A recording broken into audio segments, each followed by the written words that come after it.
What's up, everybody? What's up? It's time for Fix It or Forget It. We are Shifted Side. I'm Coach Bear. I'm Coach Sid. We got another story for y'all. Listen, this is episode 5. 5. I feel like we should celebrate it because not everybody makes it here. And we believe in celebrating the wins, no matter how big or how small. Truly. So shout out to number We need a 5. little treat. What is the treat, though? All right. Sorry. Let's focus. My mind went so many Where did it places. go? We don't have to talk about it. We don't have to talk about it. Let's show the people how this works when you married. What's the deal? What's the treat? Huh? You get a treat. I'm the treat. You the treat. Okay, well, let's talk about it. Together. Let's be treats then. Those of you guys who have never seen this segment is for our audience, people who see our content and they say, hey, I have a story. Mhm. I want to talk about it. So they send it to us. We read it in real time. We have not reviewed this prior to this moment. You guys are seeing this and hearing this the same time that we are. Yep. So buckle up. Let's go. All right. I am a 32-year-old female, married to a 34-year-old male. It has been roughly 9 months since I discovered my husband's infidelity, which spans over our 5 years of marriage and even before while we were dating. Mhm. I've been discovering the truth in trickles. That trickle truth is it's the worst. It'll get you every time. Sometimes he confesses everything, but I find out something. Can he confess everything if it's And trickle then you truth? find out something? Yeah. All right, sorry, my bad.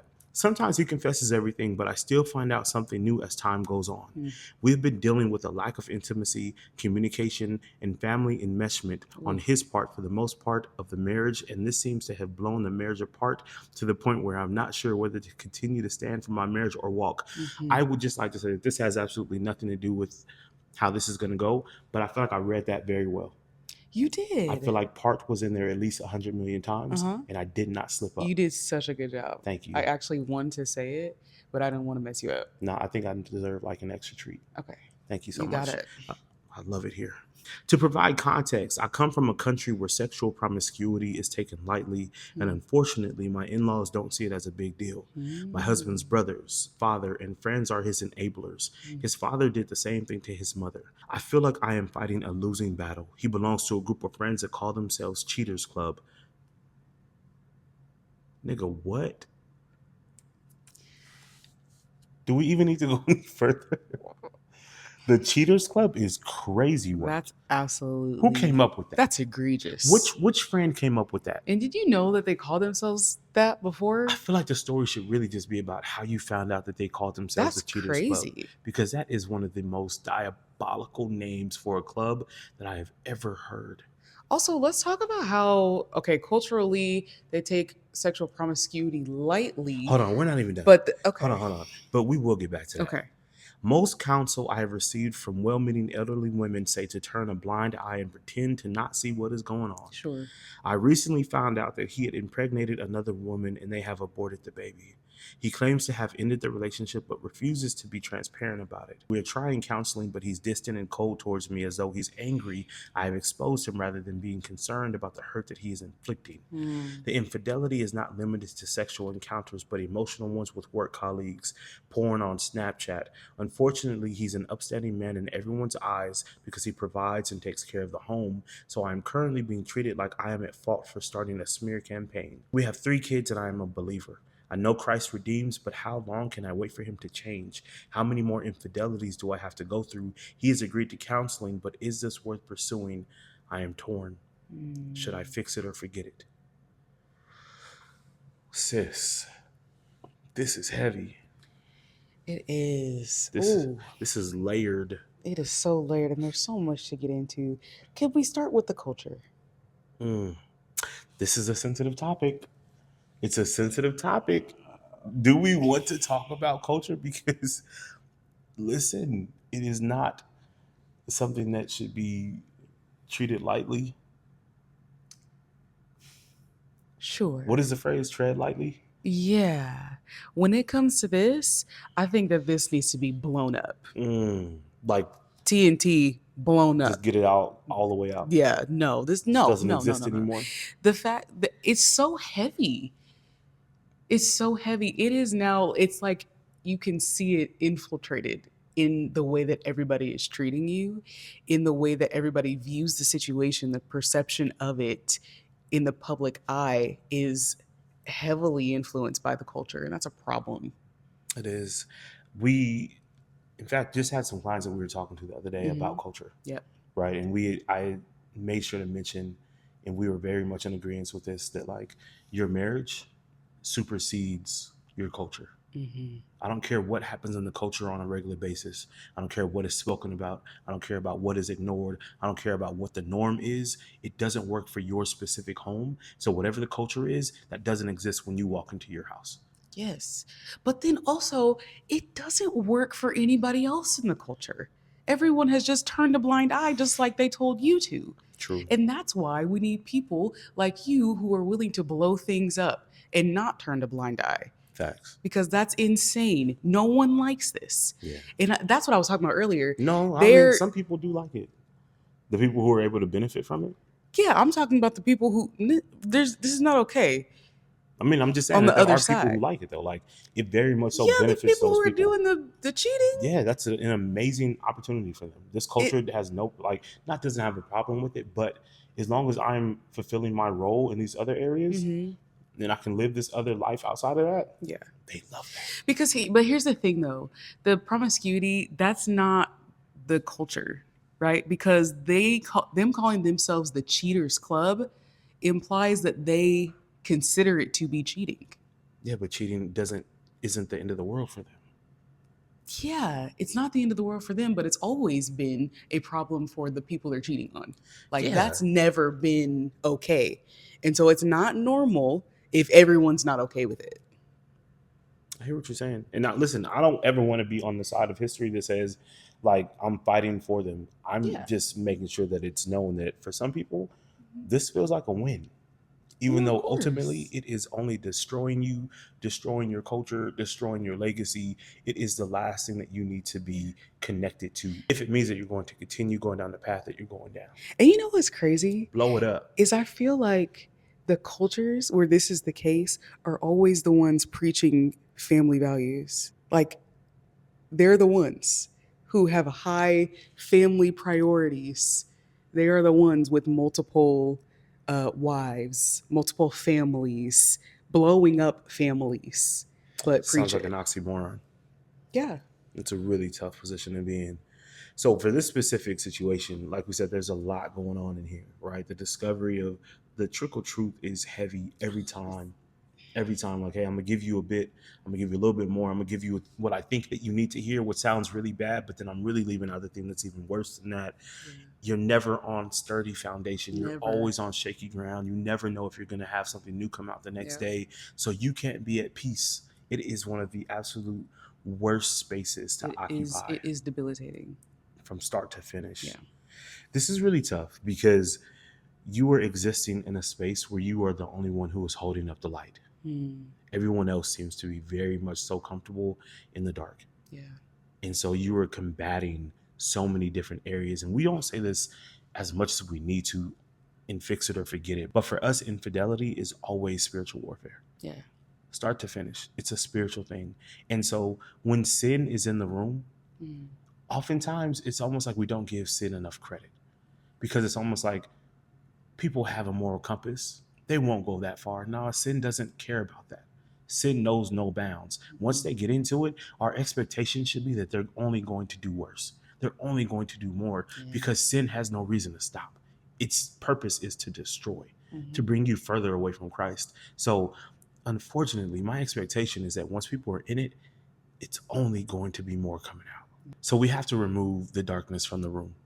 And a lot of times, the way that we have to do that is with exposure.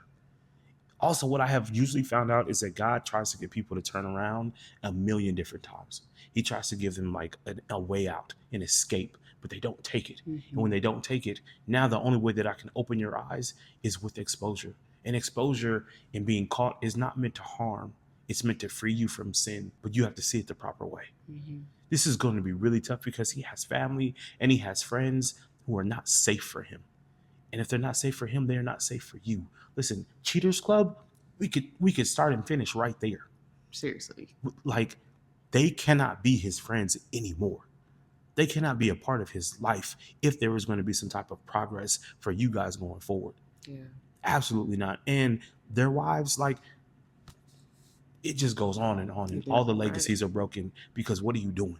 Yeah, it's not. This is a really tough one because you are in such a tough position with everybody around you. The thing about marriage recovery is that you very, very quickly see if your spouse is ready or not.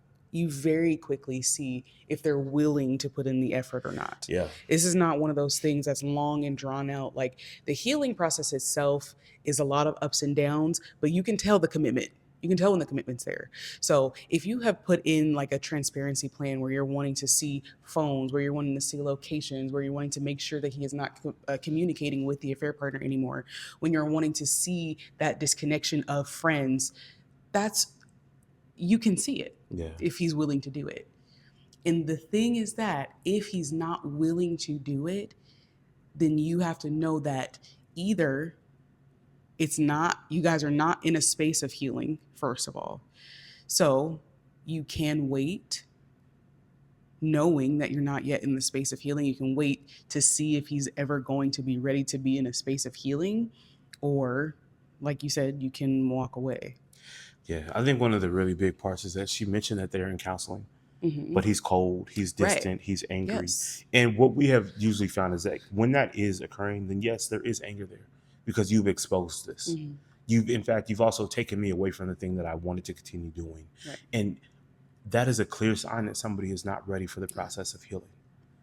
Right? It's not saying that they won't ever get there, but right now, today, they're not there. Right. Like, you've taken me away from my sin. You've taken me away from that pleasure, that side thing that I wanted to keep enjoying. You have removed that from me, and I miss it, and I crave it. And so they have not yet given it up. They have not submitted that to God, sacrificed it, and said, okay, now I want change. Because that's not what it looks like. You should not be on the other side of their pain, where they are now inflicting it on you because you want to heal. That's not how this works. And so it's very simple for me to say, like, in this space, what your decision should be. But I also think that you mentioned something in here that's extremely important. And it was Snapchat. Listen, get off it. The devil's app. Like, what do you, like, married people, like, you don't need it. It's just a space that you just don't need to occupy. Especially if, and listen, let me make this very clear. I'm not going to say this is for everyone, but if you have had any type of breach of trust, if you have ever been caught doing something you should not have been doing, if your spouse has trust issues, get off of an app where things disappear.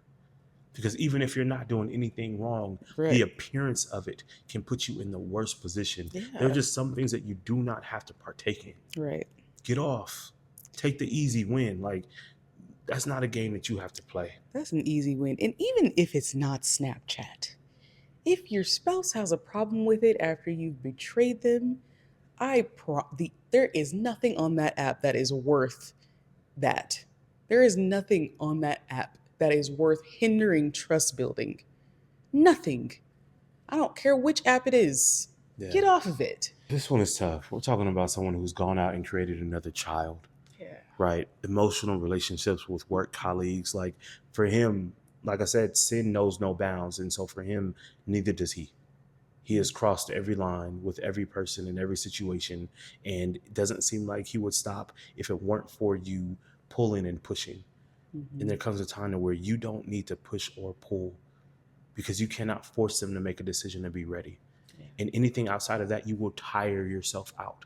You will give so much of yourself to show them what they are missing, to remind them of how amazing that you guys are, that if they do this, then they might lose their family, and you are tired and you are empty because you are trying to do the only thing that God can do, which is change them.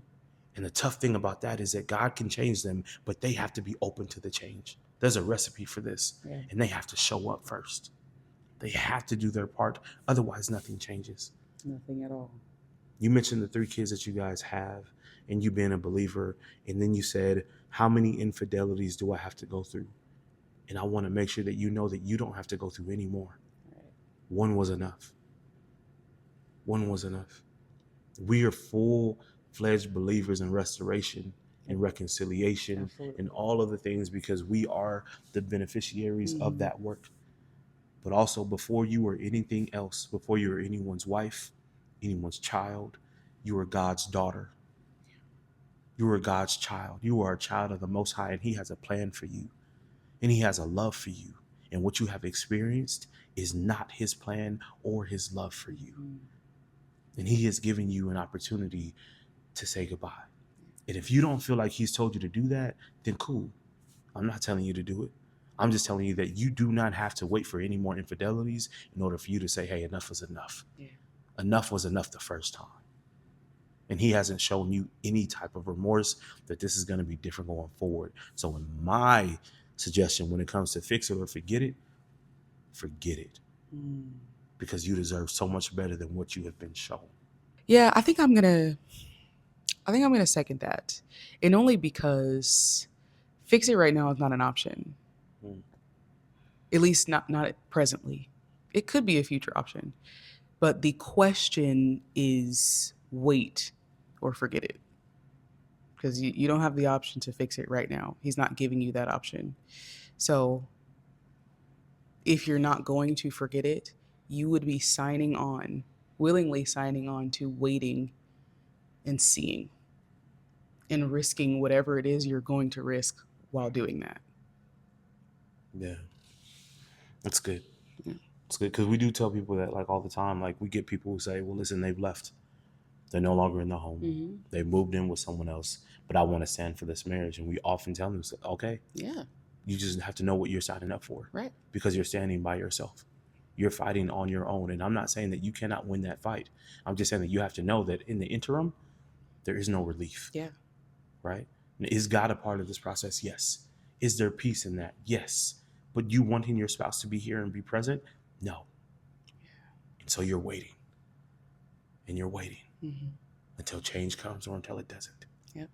And that's a decision that you have to be confident in. This was a heavy story. Yeah. And for some of you, it might have been very personal. Mm-hmm. And we just want to let you know that we are here for you. Yeah. And that we are praying for you. And that we want to be a part of your healing journey as much as possible. So for those of you who need coaching, we're professional coaches in this space. Yes. We are marriage recovery coaches. We believe in transformation, reconciliation, restoration, all of the things. But the result is going to be the byproduct of the effort that you put in. 100%. This works when you work. For those of you who have stories and you guys want to be a participant in this program, please send it to stories@shiftedsight.com and we will talk about it. And we'll give you our insight. And you guys will now be a part of our family because we love y'all. Yeah. And we care about y'all and we pray for y'all all the time, whether you guys are clients or not. We want everybody's marriages and lives to flourish and succeed. Absolutely. And so we want y'all to pray for us too, because we need it. Yeah. Bet. Dude, because he be what? Huh? What I be? You're a good man, Savannah. That's what you be. I don't think he really meant that, and I'm kind of hurt. See what I be I going through? meant that. I'm so glad the cameras are on for this moment, because why she trying to do me like that? That's crazy. That's crazy. That's crazy. Yeah. Anyway, we'll see y'all next time. I'm Coach Bear. I'm Coach Sid. Don't forget, marriage takes effort, So put it in.